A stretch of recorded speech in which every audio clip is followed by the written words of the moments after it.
The treasure of the Valley of the Kings is not in seeing the treasures the pharaohs were buried with, but in its history.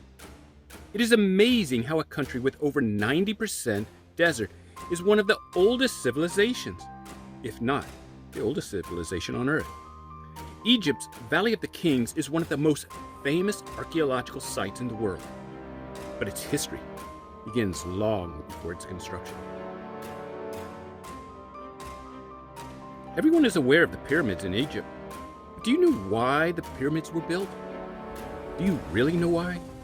I mean, why a pyramid? Likewise, you probably know about Egypt because of Moses and the Israelites. I will not focus on religion in this video, but you cannot truly appreciate Egypt without mentioning religion. Egypt changed its religious doctrine only twice. The first was in the 1st century with Christianity, and the second with Islam in the 7th century. Are you curious about the religious beliefs before the change to Christianity?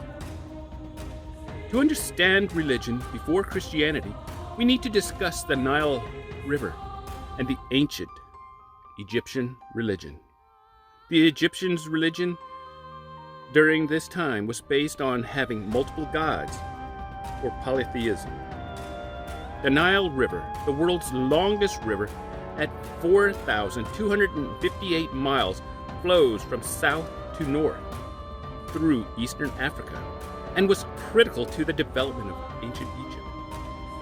Its waters enabled cities to flourish in a country that is over 90% desert. Basically, all Egyptians lived within a few kilometers of the Nile. The Nile floods annually, providing rich, fertile soil for agriculture and ultimately sustaining life. Ancient Egyptians used the Nile's flooding to begin their calendar year. This began the early Egyptian religion by recognizing a deity for the flooding and fertility. Without the Nile, there may never have been pyramids. The Egyptians believed that the gods caused the river to flood annually and deposit the fertile soil along the riverbanks. Many gods were associated with the river. The river was considered a manifestation of the god Hapi, who blessed the land with life. Isis, who taught the people the skills of agriculture.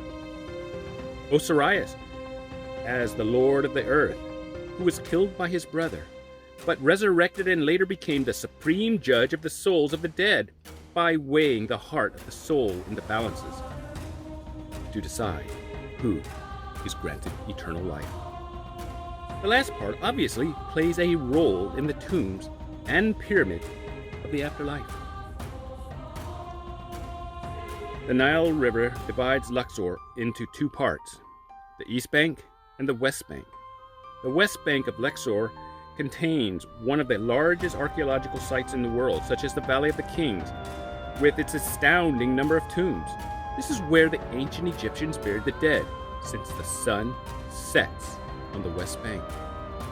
The East Bank is where you will find the Karnak Temple and Luxor Temple.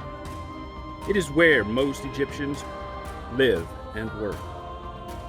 This is when we will see much of Egypt's history, culture, and religion. With a history as old as civilization itself, Egypt's Old Kingdom between 2650 and 2150 BC is when the Great Pyramids of Giza were built. Eventually, this kingdom collapsed and Luxor became the capital of Egypt, and hence the new burial site of the Pharaohs. The west bank of the Nile River in Luxor consists of a particular peak called Al-Qurn, which is pyramidal in shape and resembles the ancient pyramids of Giza. This helps us understand a reason for the location of the Valley of the Kings, but does not really explain the significance of the pyramid design. We need to return to religion.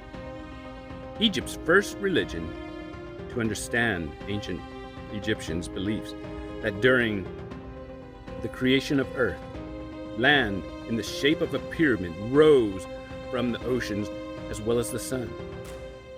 There was a close relationship between the king and the sun god, creating thoughts that the king was essentially a living god, and after life and after death the gods cared for the person as they had in life. With the importance of afterlife, the Egyptians looked at the creation of life equally as important, such that their beliefs made the pyramids an essential part of Egypt's religious life and death, to include burial practices. Before Egypt's Old Kingdom, in its early dynastic era, 2050 BC, royal tombs of the kings and nobles were carved into rock and covered with flat-roofed rectangles made of stone or mud brick. These are called mastabas, an Arabic word for stone bench. Then in the third dynasty, a pharaoh, along with his architect, decided to stack multiple mastabas atop one another, resulting in the first true pyramid, a step pyramid, a less impressive rendition of the pyramids of Giza. Similar to religions of today, the ancient Egyptians viewed afterlife as a continuation of earthly existence in the next phase of the journey. For this reason, the elaborate tombs, the pyramids, temples, and funerary inscriptions, the pyramids' texts, the Book of the Dead, are all means of helping the souls pass from this world to the next. Do you think the pharaohs crossed over? The most visited tomb in the valley is the tomb of Ramses IX. With a wide entrance, a long downward sloping corridor decorated with animals, serpents, demons, cartouche, symbols of Ramses IX, Lumitef priest figures dressed in priestly panther skin robes with a ceremonial sidelock. The walls and ceilings feature the Book of Amduet, the Book of Caverns, the Book of the Earth, the Book of the Heavens, Book of the Dead. It was the last tomb in the valley to have so much of its decorations completed, and the paintings are moderately well preserved.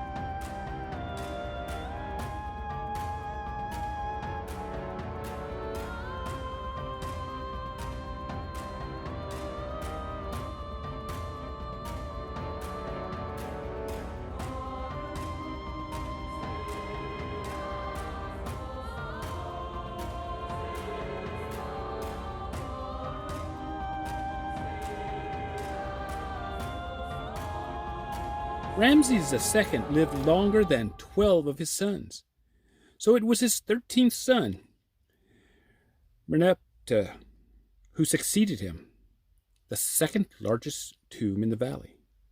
While the lower part of the walls of the tunnel-like tomb are damaged from floods, the upper parts remain intact. As in many tombs, the walls and ceilings contain images of the god Ra, Book of the Earth, the Book of the Dead, the Book of the Gates, and the Book of Amduet. With Ramses II living so long and having numerous sons, it is the largest tomb. Remember, the tomb was built during the reign of the pharaoh and stopped at his death, and it extended to his family.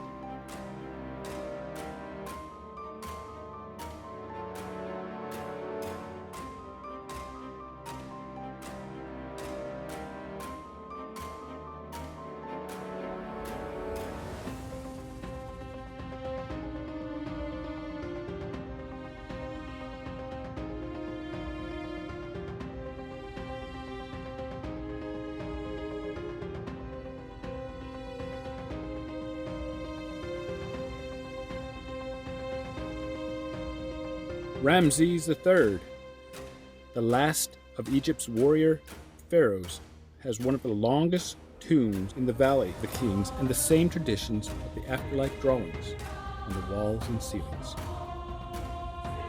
If you ever visited the Valley of the Kings, you will see the underground tombs have various sizes.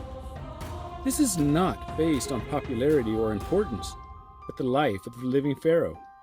Yes, digging commences the day the pharaoh starts ruling and ends the day of his death. So, if you lived for a long time, your tomb is massive. In this particular case, it was for his sons. With over 65 tombs in a central location, you can see why the Valley of the Kings is one of the most famous archaeological sites in the world.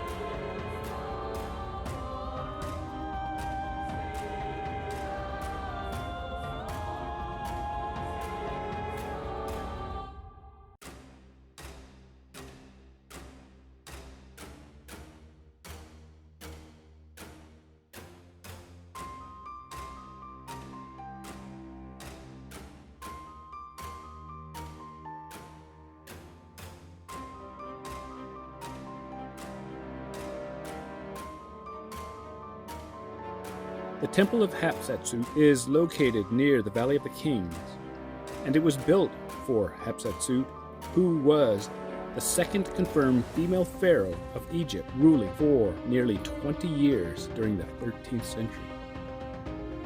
Hatshepsut had one of the most successful reigns in history. She reforged trade relations, built many great structures, and her time was one of peace. She first began ruling when her husband died, was only supposed to mind the throne until her stepson came of age. However, she continued ruling alongside him and even became a pharaoh. Since this took place over 3,000 years ago, it's a little confusing. Hatshepsut was a king and a pharaoh during her reign. Today, we think of kings as men and queens as women. But while Egypt had hierarchical system, they considered men and women as equal. They didn't consider kings male, nor did they consider them female. They were just kings. Hatshepsut, she was an amazing queen. She ruled Egypt. She was wearing the double crown of Egypt, not as a man, but as a pharaoh wearing the double crown. She used to wear the dress like a pharaoh, wearing the false beard like a pharaoh, as symbolizing the king, the ruler, not as imitation for man. Okay? She was very popular, but she was followed by Thutmose III, who was her stepson. We can see how history repeats itself, or at times does not change, in that she maintained peace while ruling. Yet, upon her death, Thutmose III, her stepson, destroyed many monuments dedicated to her in an effort to erase all traces of her rule.